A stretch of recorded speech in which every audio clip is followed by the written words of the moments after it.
शेतकरी मित्रांनो नमस्कार। आपल्याला माहिती आहे केळी पीक हे याला म्हणजे डेव्हलपमेंटला किती दिवस लागतात। आता जर आपल्या पाठीमागे जर हे केळी पीक बघितलं तर याला समजेल की तुम्हाला 5 ते 6 महिने झाले असतील असं तुम्हाला वाटेल, परंतु हे केळी पिकाला फक्त 3 ते 4 महिने म्हणजे 3च महिने कंप्लीट झालेत। आणि 3 महिने कंप्लीट झाल्यानंतर कशा पद्धतीचं डेव्हलपमेंट आपल्याला या पिकामध्ये दिसतंय। खरं तर ही आगळी वेगळी कथा आपल्याला म्हणतात, शेतकऱ्यांना खूप गोष्टी यामध्ये शिकायला मिळतील। खरं तर ते शेतकरी ज्यांचं हे शेत आहे आणि त्यांनी कशा पद्धतीचं नियोजन केलंय हे आपल्याला जाणून घेऊयात आपण, आणि यांनी वेगळे पण काय या केळी पिकामध्ये केलंय यांच्याकडून आपण जाणून घेऊयात। नमस्कार। नमस्कार। मला सांगा तुम्ही केळी पीक किती वर्षापासून घेता, म्हणजे याच्या आधी घेतलं होतं का? नाही, आता आधीच्या अगोदर 10 वर्ष आधी होती, मत आता नंतर म्हणजे वडिलांच्या काळामध्ये? वडिलांच्या काळात होती। ओके, बरं मला एक सांगा, तुमची गावामध्ये अशी केळी नाही आणि मी पण अशी एवढी डेव्हलपमेंट केळी पिकामध्ये बघितलेली नाही, बरोबर आहे?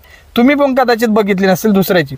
हे काळ जो आहे ना, हा 3 महिन्याचा काळामध्ये तुम्ही एवढी या पिकाची डेव्हलपमेंट केळी पिकाची डेव्हलपमेंट केली, कशा पद्धतीने काय नियोजन केलं होतं? एखादी याच्यात बायो फॅक्टरची खतं वापरली होती आम्ही, म्हणजे बेसल डोस तुम्ही बायो फॅक्टरचा वापरला होता।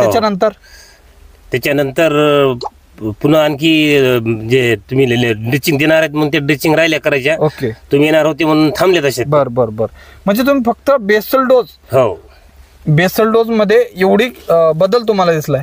आणि तुमची लागवड कधीची होती महत्वाची? म्हणजे 15 जुलै 15 एप्रिलची तुमची लागवड होती, म्हणजे उन्हाळ्यात तुम्ही लागवड केलेली, म्हणजे ताण होता त्यावरती।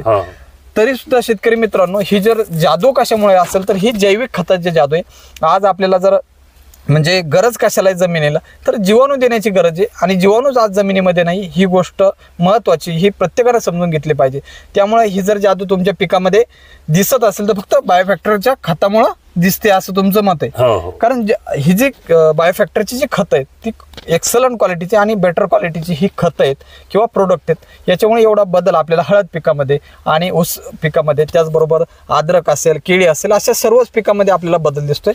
तर तुम्ही म्हणजे बेसल डोस जो टाकलेला आहे, खरं तर यांनी जो बेसल डोस टाकलेला आहे तो म्हणजे बायोफॅक्टर कंपनीचा सुमका असेल, कॅल्शियम, मॅग्नेशियम आणि सल्फर हे दुय्यम अन्नद्रव्य त्यामध्ये होते। सुमकाची 1 बॅग त्यांनी टाकली होती, त्याचबरोबर सिंगल सुपरफॉस्फेट दाणेदारची 1 बॅग टाकली होती, त्याचबरोबर त्यांनी डीओचे सुद्धा म्हणजे ज्याला आपण बायो डीएपी म्हणू शकतो, ते बायो डीएपीची त्यांनी डीओची बॅग 1 टाकली होती। त्याचबरोबर इन्व्हिक्टस म्हणजे ज्यामध्ये ट्रायकोडर्माच्या स्पीसीज आहे, ट्रायकोडर्मा व्हिरिडी असेल, ट्रायकोडर्मा हर्जियानम असेल, अशा स्पीसीज ज्यामध्ये होते जे बुरशीनाशकाचं काम चांगल्या प्रकारे होईल अशी त्यांनी 1 इन्व्हिक्टसची बॅग सुद्धा त्यामध्ये वापरली होती। त्यामुळे हा बदल खरं तर तुमच्या पिकामध्ये दिसतोय। त्यामुळं त्यांच्यासोबतचे एक सर सुद्धा आहेत। सर काय सांगाल आता तुम्ही तर